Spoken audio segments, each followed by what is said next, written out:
The sole heir of Edubreast is Tessa Miller, Attorney Reeves said. Henry's face flushed with rage as he shouted, "A janitor girl? No way! I will take everything back." The board meeting at Edubreast headquarters in Seattle was more tense than ever before. Marina Hale, the 52-year-old woman long regarded as the emblem of success in private education, stood before the presentation screen when suddenly her vision blurred. The sounds in the room stretched into a heavy, dull roar. Marina couldn't utter another word. Her body swayed and collapsed right in the middle of the month's most critical meeting. In a panic, everyone rushed her to the nearest VIP lounge. Dr. Leela Hart, her close friend of over 20 years, arrived within minutes. After running preliminary tests, Leela went deathly still. Marina's blood showed traces of ethylene glycol, a slow-acting poison that gradually drains the victim's life day by day. In a state of semi-consciousness, Marina overheard hushed voices from behind the door. Henry, her husband, spoke in an unnervingly cold tone. "She won't make it through the week. Once she's gone, everything will be mine." Another man's voice replied, "As long as she doesn't change the will, it will all be yours." Marina wanted to rise, but her body felt utterly spent. Forcing her eyes open in that fleeting moment, she understood. Her own husband was poisoning her to seize control of Edubreast. But Marina was not the kind of woman to wait quietly for death. She knew that going to the police now would only give Henry time to cover his tracks or even silence anyone who might help her. Marina needed a different plan, one more daring, more dangerous, with only a single chance for success. That night, Marina secretly accessed the company's internal system and reached out to someone no one would ever suspect. Tessa Miller, the young, diligent janitor who had never caused a single ripple within the company. A woman invisible to everyone.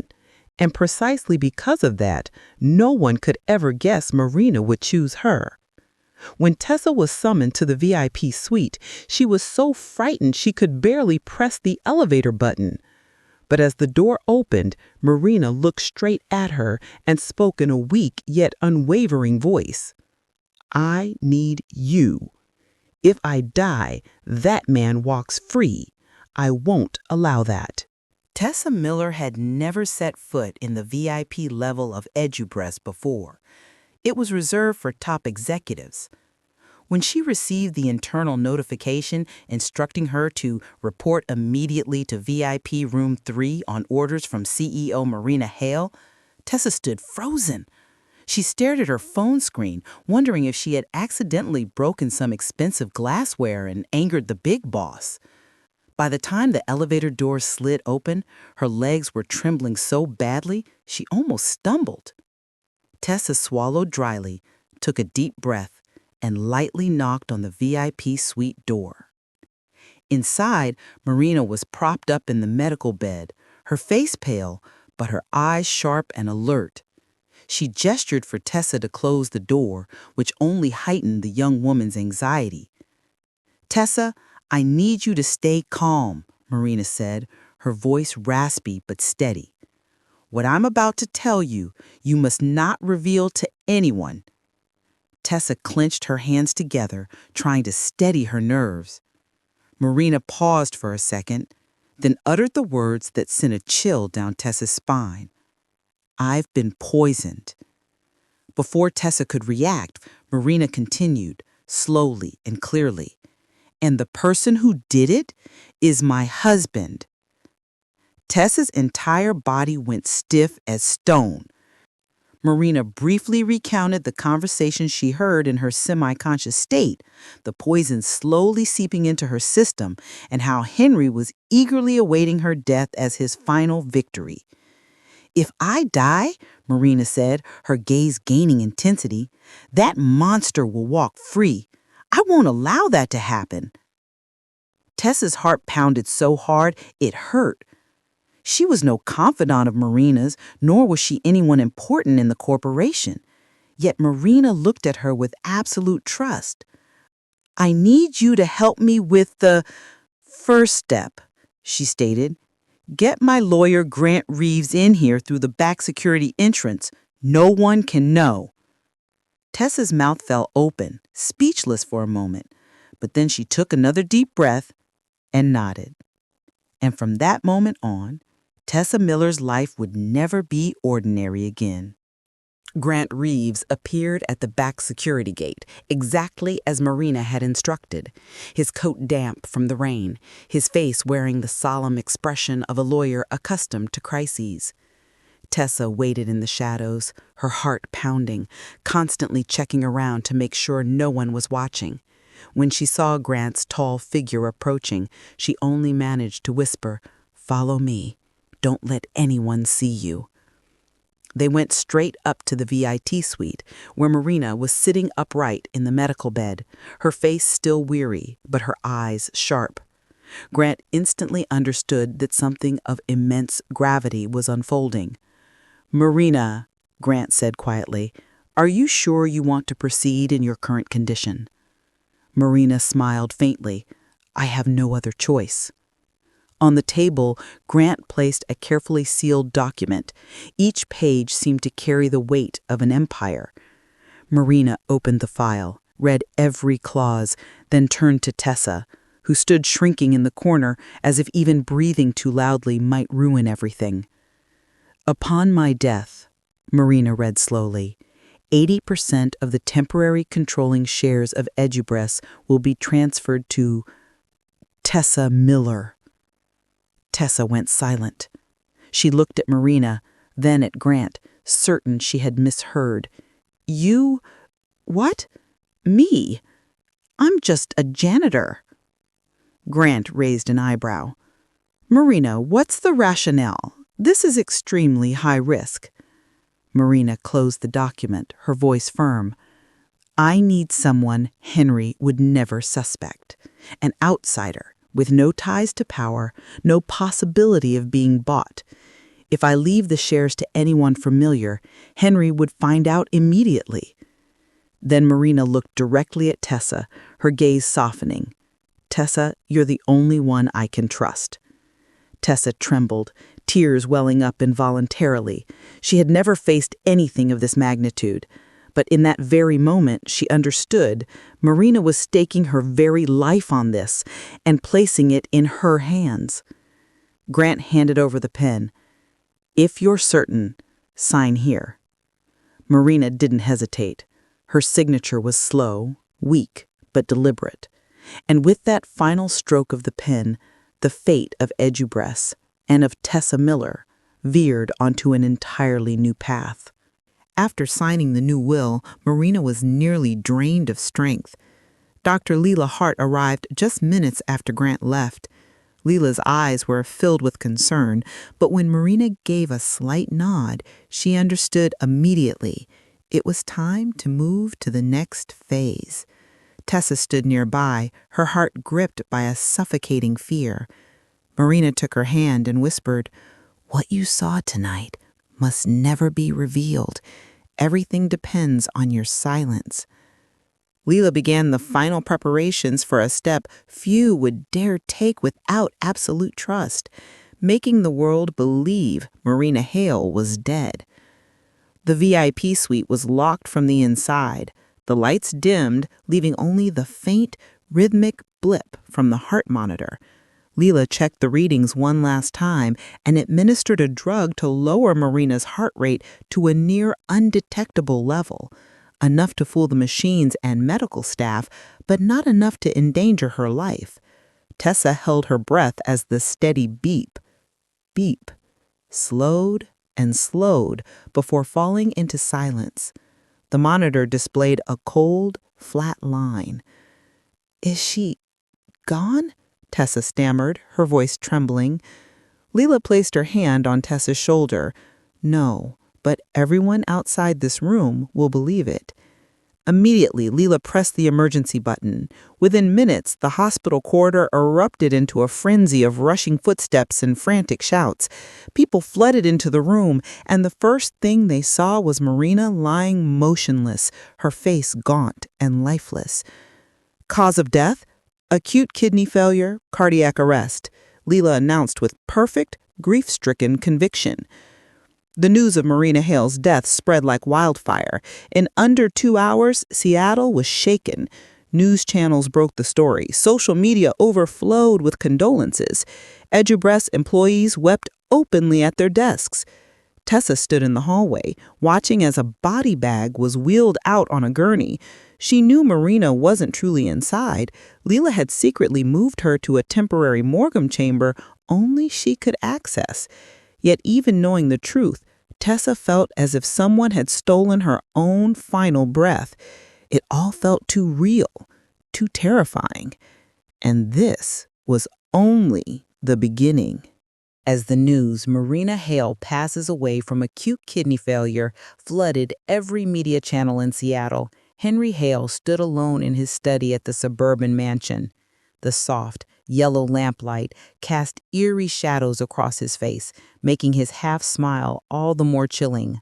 He raised the glass of red wine, swirled it gently, and gazed at it as if admiring the greatest victory of his life. For years, standing in Marina's shadow, Henry had felt nothing but humiliation. Marina was too accomplished, too brilliant, too independent, and he, just a failed businessman, seen by society as nothing more than Marina Hale's husband. Now, everything was about to change. Henry pressed the remote to turn off the TV and picked up his phone. After scrolling through his contacts, he selected a familiar name. The voice of a woman on the other end answered, dripping with sweetness. "You're calling me at a time like this. Does that mean it's happened?" Henry let out a low chuckle. "She's gone. Everything will be ours soon." The woman's voice turned coy. "Edubreast and Marina's assets? It will all be yours?" "Not just mine," Henry replied, his tone smooth and deep. "Ours."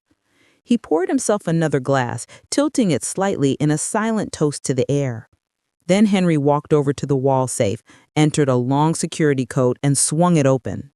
Inside were drafts of plans to restructure Edubreast, documents Marina would never have allowed anyone to lay eyes on. Henry picked up the thick stack of papers, his confidence bordering on arrogance. "Tomorrow I'll go to the law office and claim what was always meant to be mine." Little did he know, in just a few hours, his world would collapse in ways he could never have imagined. The next morning, Henry strode into the offices of Reeves & Co. with the confident air of a man who had just won a long-fought battle. The scent of polished oak and fresh coffee in the elegant space only added to his calm assurance. Grant Reeves was waiting in the main conference room, his expression colder than Henry had ever seen. "Let's get started," Henry said, taking a seat and crossing his arms. "I want the asset transfer procedures for Marina's estate processed today. She's gone. There's nothing left to discuss." Grant watched him for a moment, as if making sure Henry was truly ready to hear what was coming. Then he placed a thick file on the table and slid it toward him. "Before we discuss transfers," Grant said slowly, "by law, I must inform you of the legal heir Marina named before her passing." Henry's lips curled into a smirk. "Of course, me. Her legal husband. The assets are rightfully mine." Grant opened the file and pulled out a notarized document. According to her most recent will, signed less than 24 hours before her death, the entirety of her 80% controlling shares in Edubreast will not be transferred to you. Henry's smile vanished. Grant continued, his voice sharp as a blade. "The sole heir to Edubreast is Tessa Miller." The room fell into a dead, heavy silence. Then Henry shot up from his chair, sending it crashing backward. "Who? That cleaning girl? Has Marina lost her mind?" Grant remained calm. "This is a legal decision. The will has been validated. There is no grounds for contesting its validity." Henry roared, "No way! Let me see it." He snatched the papers, flipping through each page, his hands trembling with rage. When he reached Marina's final signature, his face flushed crimson as if ready to explode. "She's humiliating me to the end?" Henry slammed the file down onto the table, his breath coming in sharp, angry bursts, eyes blazing. Grant met his gaze directly. "Calm down, Henry. Losing your temper won't change the facts."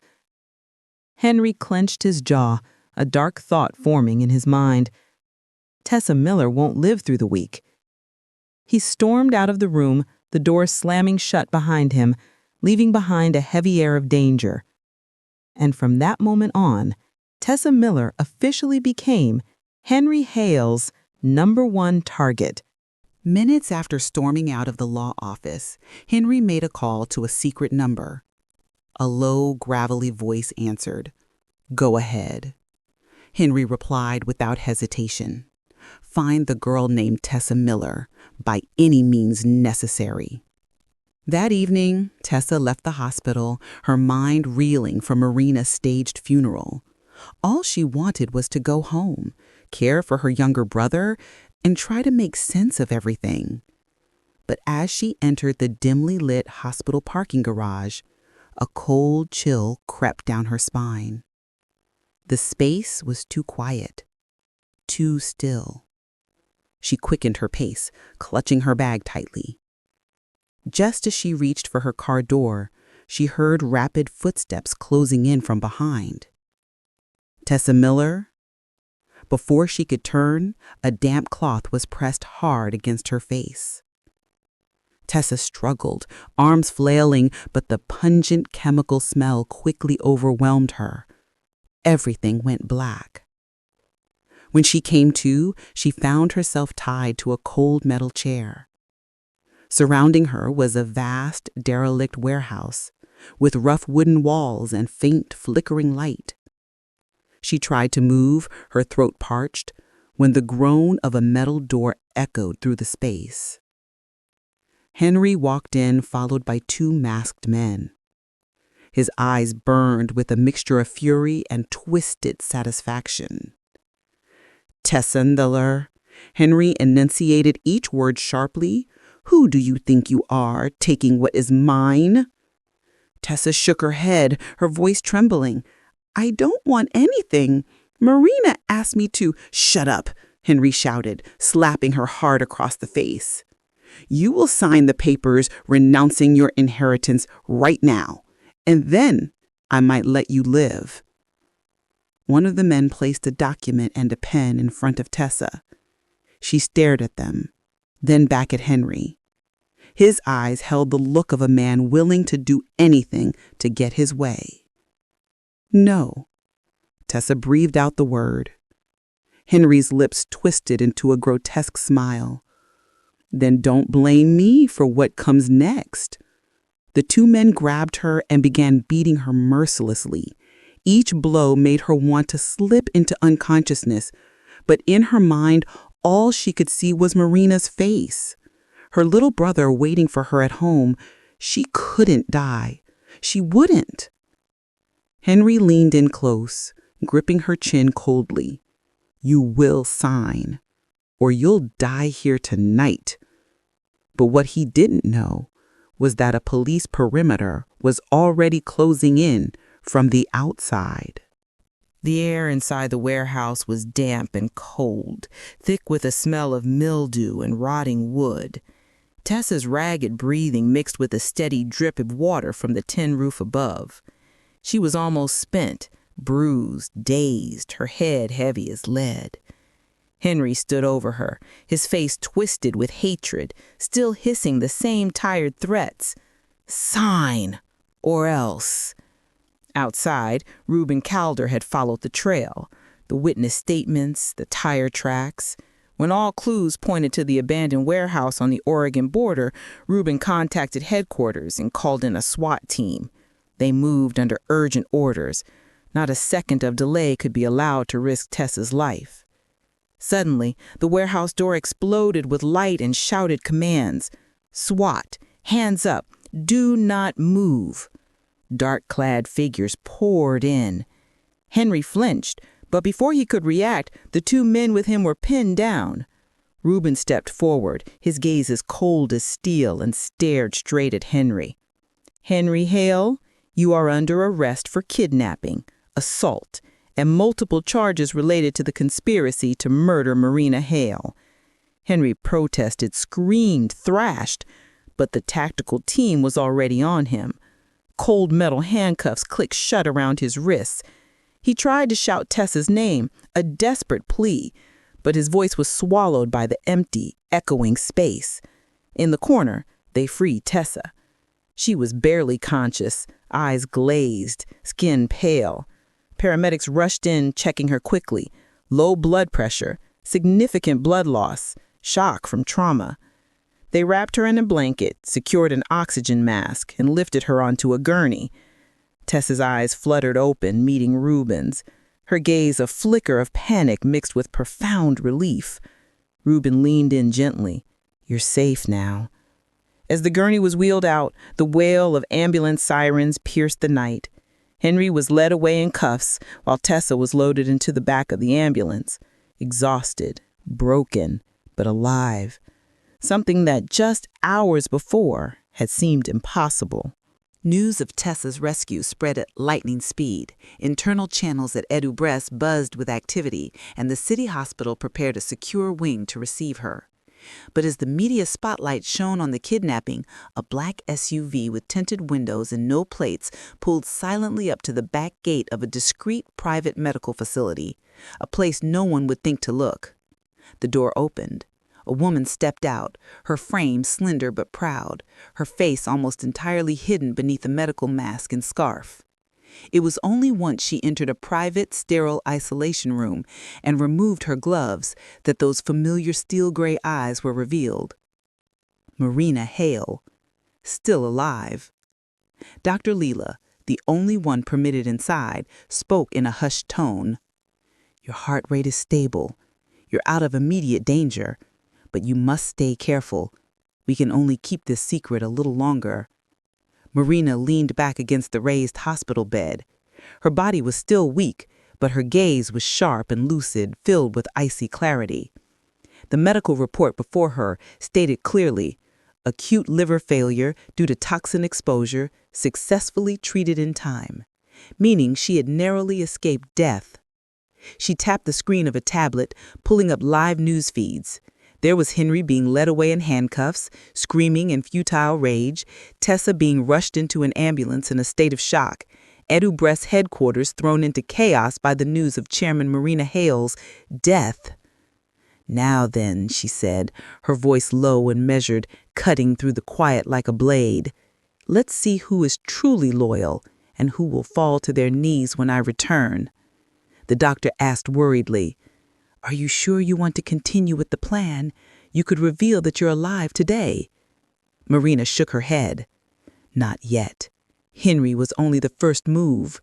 Her eyes shifted to a confidential file on the bedside table, a list of those who had conspired with Henry to destroy her. One name was circled in red. And with that, the real power game had officially begun. After Henry's arrest, most investigators focused on the idea of a single mastermind. But Detective Rubin Calder wasn't one to be easily fooled, especially not when dealing with a corporation this large and a poisoning scheme this meticulously planned over a month. In the interrogation room, Henry persistently denied directly poisoning Marina. He insisted he was following someone else's lead, but refused to give a name. That claim alone piqued Rubin's suspicion. He ordered a full review of EduBrest building security footage, focusing on any deleted segments, the kind only someone with internal access could erase. After 6 hours of digital forensics, the recovery software managed to restore a blurred clip from the evening Marina collapsed in her office days earlier. Henry was seen entering, accompanied by a younger man in a dark jacket and a baseball cap, his face carefully tilted away from the cameras. Rubin froze the frame on the moment the man's face was partially caught in a blue security light. Familiar features. Deep-set eyes, a mouth that seemed twisted with arrogance. He whispered to himself, "It can't be." Running the partial through facial recognition, the system immediately returned a name, Jonah Hale, age 30, Marina's son from a previous marriage. This discovery instantly shifted the entire trajectory of the investigation. Rubin dove into the Hale family records and found that Jonah had lived apart from his mother for years, their relationship so strained he hadn't appeared at a single Edubres event. In Jonah's psychiatric treatment notes, one doctor had recorded, "feels abandoned by mother, harbors deep-seated resentment." The connections began to emerge. Henry wanted Marina's assets at any cost.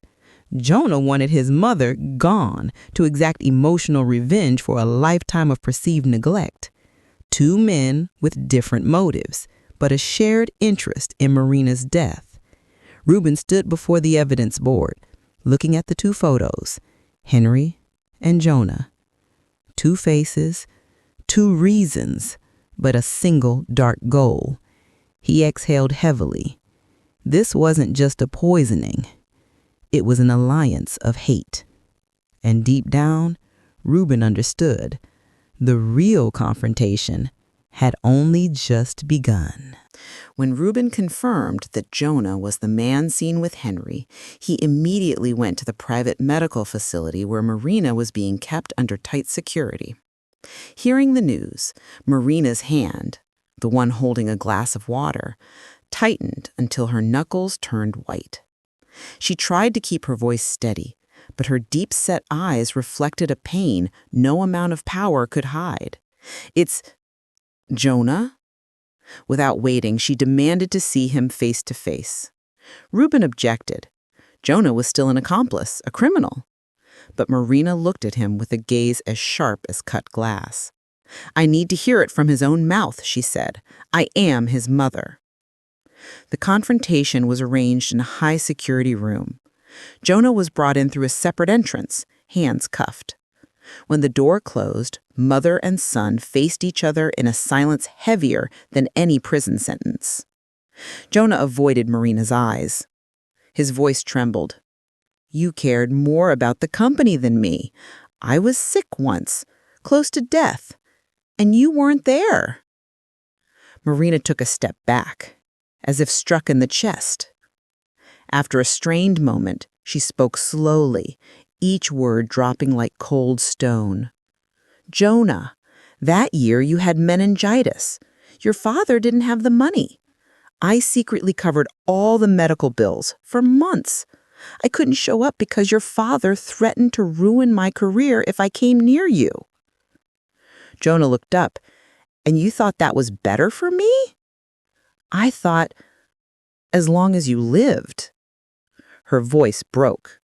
Images of the past flooded in, the medical invoices, the nights crying in her office, the rejected phone calls. Marina continued, "I kept it hidden because I was afraid. If your father found out, he'd move you to a cheaper clinic." "Jonah, I never abandoned you." Tears began to well in Jonah's eyes. He bowed his head, shoulders shaking.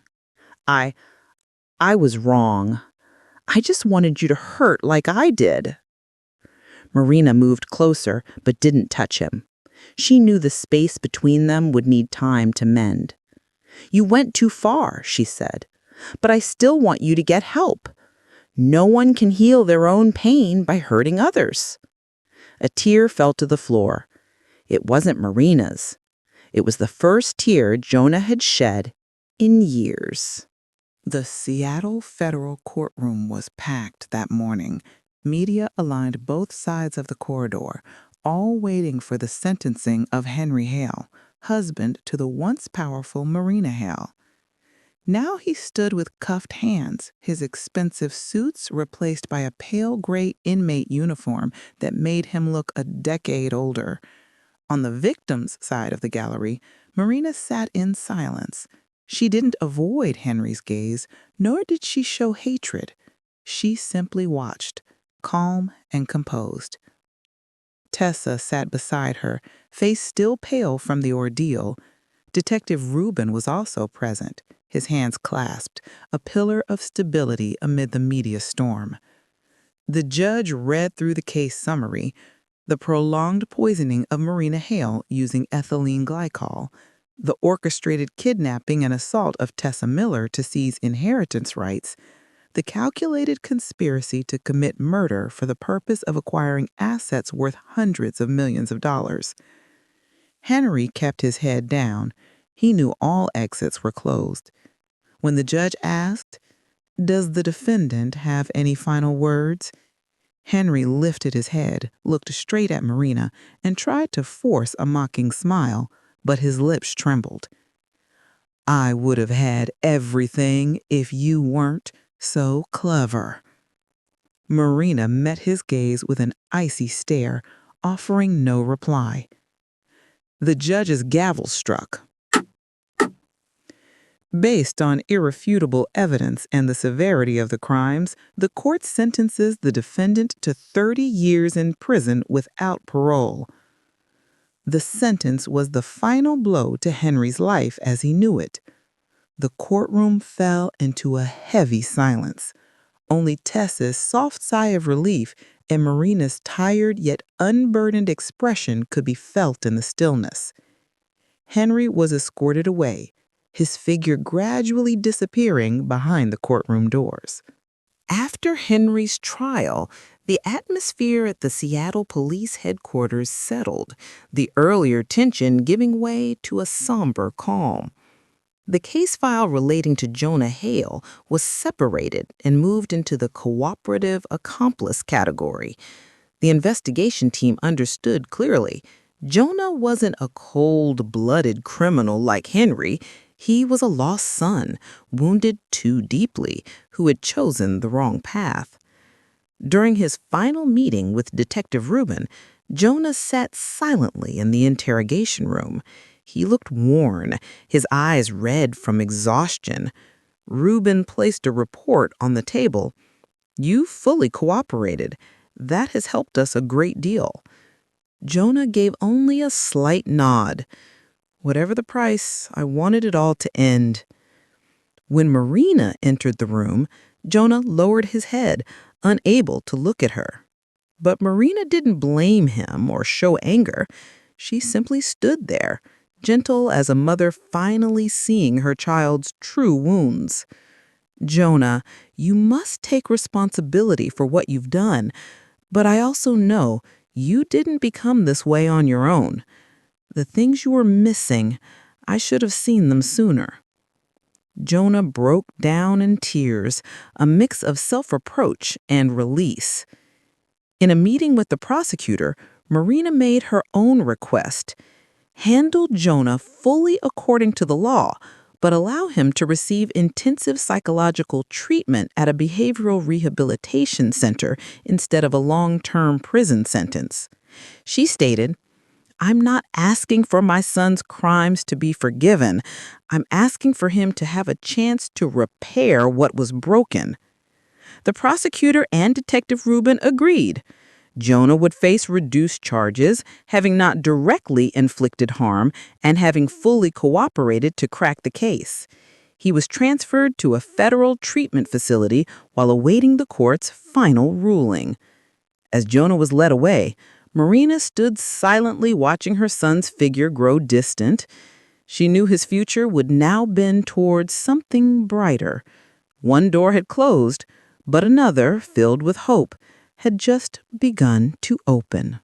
The Seattle afternoon sun was bright as Marina and Tessa stood together in the top-floor conference room of EduBreast's headquarters. The room that had once been Marina's center of power was now the place where she would make the most important decision of her life. The golden light of the setting sun streamed through the large windows, bathing both of them in a warm glow that felt like the promise of a new beginning. Tessa stood shyly beside Marina, still unused to being permitted in such an opulent space. She had been a janitor, quietly pushing her cleaning cart down long hallways. And yet here she was, waiting to hear what would change her life forever. Marina placed a thick file on the elegant wooden table. Her voice was warm, steady. Tessa, some debts cannot be repaid with money, only with trust. Tessa looked up, startled. Marina continued, each word clear and deliberate. You saved me twice. Once with your kindness, when you believed in me while no one else would. Once with your courage, when you faced Henry to protect the truth. Tessa clasped her hands tightly, barely breathing. Marina opened the file and turned it toward Tessa. I will keep 50% of EduBreath. The remaining 50% is yours. From the 50% of shares you hold, 20% will be set aside to establish a scholarship fund for underprivileged children who show academic promise. And at the same time, I will personally mentor you, step by step, in the operations of this corporation, starting from an admissions office role. Tessa took a step back, her face pale with shock. No, that can't be. I'm just... Marina gently placed a hand on Tessa's shoulder. It is precisely who you are that saved me and saved EduBreath. I want that scholarship fund for underprivileged students to grow. For your faith and your courage, you deserve this. The first tear fell, and then more followed. Tessa whispered, her voice choked. I won't let you down. I promise. Marina smiled, a smile that hadn't been seen since the nightmare began. She had finally found a true successor, chosen not by blood or ambition, but by kindness. Marina spent several weeks at a high-end recovery center, where specialists helped her unpack the layers of trauma accumulated over years, from her toxic marriage with Henry, the relentless pressure of running a corporation, and the deep shock of betrayal by family. She learned again how to breathe deeply, sleep through the night, and speak about the pain she had concealed for so long, the invisible cracks that had pushed her to the edge of losing herself. From the top floor of the EduBreath headquarters, Marina now stood beside Tessa, the young woman who had once been an ordinary janitor, now her official successor, ready to lead the company into a new chapter.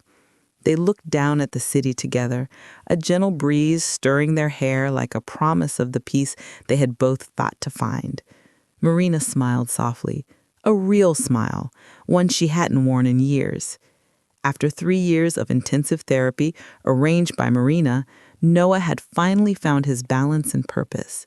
He returned to Seattle with a clear mind and a stronger heart, founding Noah Line, a company dedicated to guiding students from Asia and Africa through EduBreath's academic programs. Over time, his company grew into one of EduBreath's most trusted partners, stable, ethical, and a proud continuation of the legacy his mother had built.